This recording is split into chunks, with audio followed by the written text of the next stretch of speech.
Hello friends, welcome to Kiran sewing era. तर आजच्या व्हिडिओमध्ये आपण 32 चेस्ट साईजचं ब्लाऊज कट करणार आहोत, तेही कटोरीमध्ये।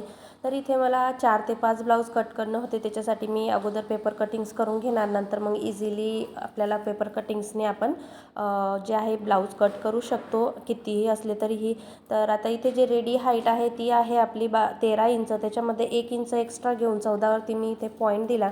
त्यानंतर आपली वेस्ट लाईन मारून घेतली। तर वेस्ट लाईनवरती जेवढी वेस्ट आहे तर इथे 28 इंचाची वेस्ट आहे, तर 7 इंचावर 1.1 इंच टक्ससाठी आणि 1.5 इंच टक्स घेतला। त्यानंतर 5 इंचावरती शोल्डर घेतलं आणि खालीसुद्धा 5 इंचावरती 1 पॉईंट दिला आणि स्ट्रेट लाईन मारून घेतली। त्यानंतर 5 इंचाचं जे आहे मुंड्याची हाईट इथे घेतली आहे। त्यानंतर एक स्ट्रेट लाईन मारून आपला इथे बॉक्स तयार झाला। नंतर जी ही चेस्ट आहे तर इथे 32 इंचाची चेस्ट आहे, तर 32चा चौथा भाग 8 इंच आणि 1.5 इंच शिलाई मार्जिन घेऊन चेस्ट आणि वेस्ट लाईन ह्या दोन्ही इथे जॉईंट करून घेतल्या। त्यानंतर जिथंही आपला क्रॉस पॉईंट येतो तिथपासून जे आहे 1 इंच मी जे आहे पॉईंट दिला आणि जो आर्म राऊंडचा शेप आहे तो ड्रॉ केला। तर जो आर्म राऊंडचा मेजरमेंट आहे ते आहे आपलं 7.25 इंचापर्यंत। तर आपलं जे पूर्ण राऊंड भरत आहे ते आहे 8.5 इंच। तर आपला मुंडा राऊंड व्यवस्थित येत आहे। त्यानंतर 3.5 इंचाची मी ते शोल्डर पट्टी घेतलेली आहे, जी की 2.25 इंचाची रेडी होऊन जाते। त्यानंतर 8 इंचाचा रेडी आपला बॅकनेक आहे, त्याच्यासाठी 1.25 इंच एक्स्ट्रा घेऊन 9.25 इंचावरती 1 पॉईंट दिला आणि 2.25 इंचावर जी आहे रुंदी दिली आहे बॅकनेकची। त्यानंतर शोल्डरचा पॉईंट आणि जो नेक लेंथ दिलेली आहे हे दोन्हीही पॉईंट जुळून एक बॉक्स तयार केला आणि व्यवस्थित असा गोल आकार इथे देऊन दिला। त्यानंतर बॅक पार्ट जो आहे तो कंप्लीट आपला इथे रेडी झाला आहे। आता फक्त आपल्याला तो व्यवस्थित इथे कट करून घ्यायचा आहे। तर इथे जो आहे मी पेपर कटिंग करून घेत आहे। आता यानंतर आपल्याला फ्रंट पार्ट कट करायचा आहे, तर त्यासाठी मी परत दुसरा एक पेपर घेतला आहे। आता यावरती आपल्याला फ्रंट पार्ट ड्रॉ करायचा आहे। तर सगळ्यात अगोदर फ्रंट पार्टवरती आपले हुक आणि आय पट्टीसाठी आपल्याला 1/2 इंच एक्स्ट्रा घ्यायचं आहे, त्याची मार्किंग मी सगळ्यात अगोदर करून घेते। हे जे 1/2 इंच आहे हे आपण घेतलंच पाहिजे। त्यानंतर 5 इंचावरती जे आहे शोल्डर घेतलं, खालीसुद्धा एक 5 इंचावरती 1 पॉईंट देऊन दिला। त्यानंतर 5 इंचाचा जे आहे आपल्याला मुंड्याची हाईट जी आहे ती इथे घेऊन घ्यायची आहे। नंतर जे आहे परत आपल्याला एक लाईन ड्रॉ करून एक बॉक्स तयार करून घ्यायचा। त्यानंतर जेवढी चेस्ट आहे तर 8 इंचाची चेस्ट आणि 1.5 इंच शिलाई मार्जिन घेऊन इथे पॉईंट दिले। त्यानंतर जेवढी ही हाईट आहे तर फ्रंटमध्ये आपण 2 इंच एक्स्ट्रा घेत असतो, तर 13 इंच हाईट आहे, तर 15वरती पॉईंट दिला। त्यानंतर 28 इंचाची चेस्ट, त्याचा चौथा भाग 7 इंच आणि 1.5 इंच शिलाई मार्जिन घेऊन चेस्ट लाईन आणि वेस्ट लाईन ह्या दोन्ही इथे मॅच करून घेतल्या आहे। आता आपल्याला योकपट्टी आणि अप्पर पार्ट काढायचा आहे, त्याच्यासाठी खालून 3 इंचावरती मी पॉईंट दिला, म्हणजे आपलं 1/2 इंच स्टिचिंगमध्ये जातं आणि 2.25 इंचाची योकपट्टी तयार होते। नंतर हुक आणि आयच्या पट्टीकडून 1/2 इंच एक्स्ट्रा घ्यायचं, म्हणजे वरती यायचं आणि 1 पॉईंट दिला आणि कर्व शेपमध्ये आपल्याला इथे योकपट्टीचा शेप देऊन द्यायचा आहे।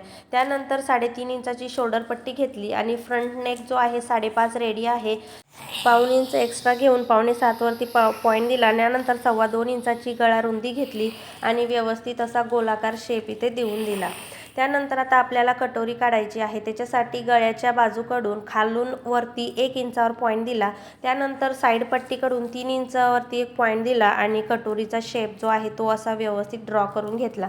आता आपल्याला फ्रंट आर्म राऊंड ड्रॉ करायचा आहे, त्याच्यासाठी आपण नेहमी 1/2 इंच आतमध्ये पॉईंट देऊन या प्रकारे जसं मी व्हिडिओमध्ये दाखवत आहे त्या प्रकारे एक स्ट्रेट लाईन मारून घेतली आणि मुंड्याचा गोलाकार सुद्धा इथे देऊन दिला। आता यानंतर जे आहे आपल्याला जी आपली ड्राफ्टिंग झालेली आहे कंप्लीट, ती कट करून घ्यायची आहे। सर्वात अगोदर योकपट्टी काढून घेतली, नंतर साईड पार्ट आणि कटोरीसुद्धा मी इथे काढून घेतली आहे। तर ही जी कटोरी आहे ती आपली छोटी कटोरी आहे।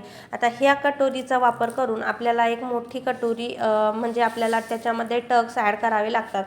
तर ते कसं ॲड करायचं आणि कुठे मेजरमेंट किती ॲड करायचं आहे हे तुम्हाला आता मी समोर सांगणार आहे। तर व्हिडिओ शेवटपर्यंत बघा, आवडला तर लाईक करा आणि चॅनलला सबस्क्राईबसुद्धा करून घ्या।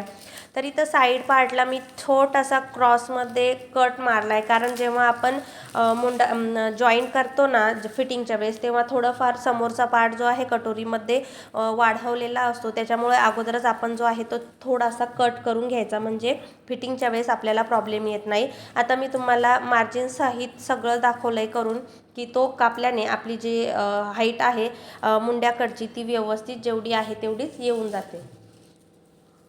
त्यानंतर आपल्याला जी छोटी कटोरी आहे ती जशीच्या तशी दुसऱ्या पेपरवरती जशी आहे तशीच ड्रॉ करून घ्यायची आहे। नंतर आपण त्याच्यामध्ये जे मेजरमेंट्स वाढवायचे ते वाढवून घेणार।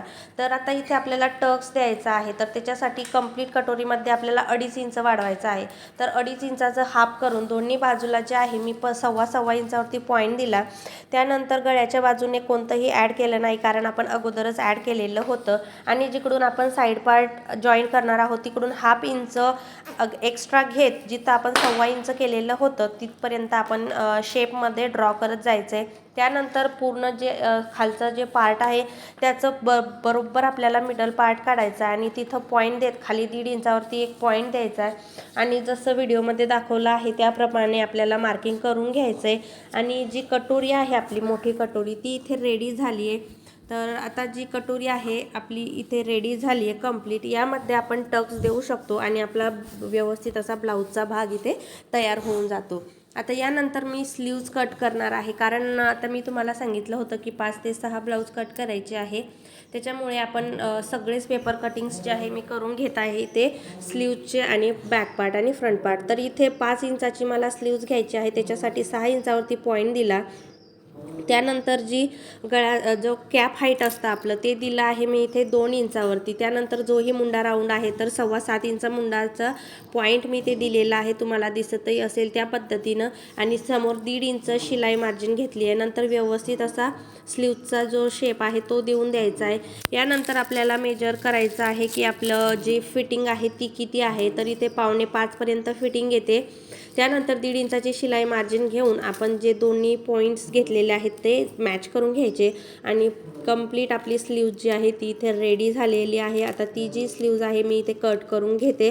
तर आता आपले टोटल पार्ट्स, आता जेही पार्ट्स मी कट केलेले होते ते आता मेन फॅब्रिकवर ठेवून मी या पद्धतीनं कट करून घेते।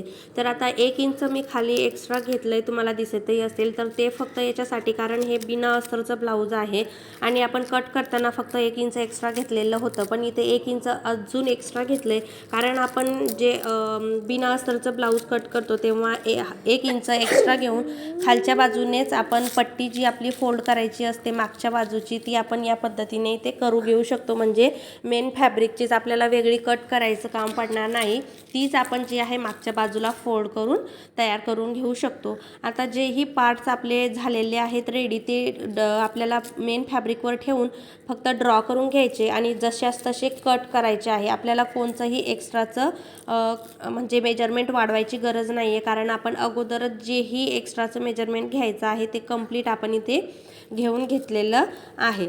तर आता इथे अगोदर जे आहे मी front part back part cut करून घेतला आहे। स्लीव्ज जे आहे मी त्यानंतर कट करेल, कारण आपल्याला 4 फोल्डेड कपडा हवा आहे जे आपण स्लीव्ज कट करणार आहोत त्याच्यासाठी आहे। तर इथे आपलं